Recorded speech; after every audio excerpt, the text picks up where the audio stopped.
Can you say how many people might be doing crimes like you were doing? It would be a guess, but it's not. It's far more than 35. It isn't that impossible in this society. It happens.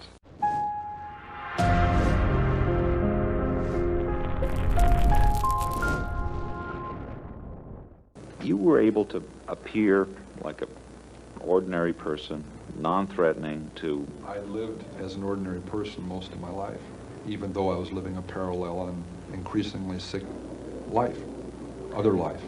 One victim let me back in the car. I locked myself out. She opened the door for me. My gun was under the seat.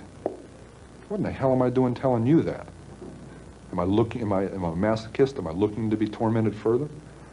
I'm trying to show you just how awful this got, how commanding these rages got. I was raging inside. There was just incredible energies, positive and negative, depending on a mood. That would trigger one or the other. And outside, I looked troubled at times. Other times I looked moody. Other times perfectly serene. Not very sane. Why did you keep the heads? Why did you cut them off, and why did you keep them? Something out of my childhood. I could put it on an incident. I mean, my father chopping the heads off of our 2 pet chickens and my mother insisting that I eat them for dinner. You know, we could say it was something that simple. I don't think it was. Now, my dad heads out back with a hatchet.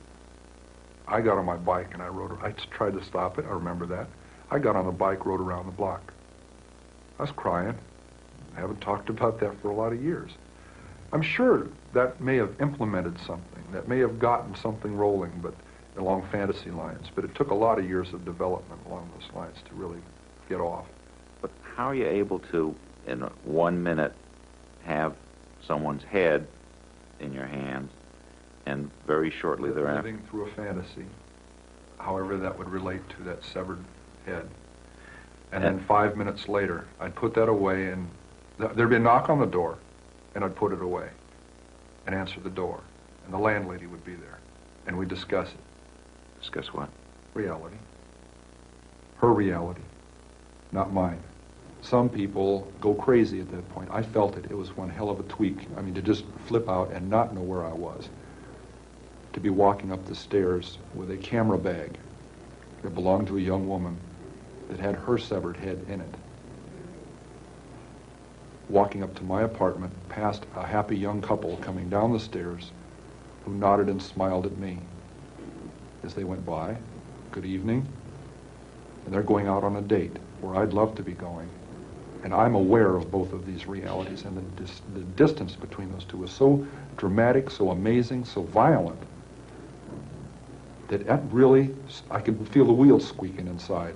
That was really pulling on it. And I imagine at that point some people break. But I didn't literally go insane. I didn't get lost.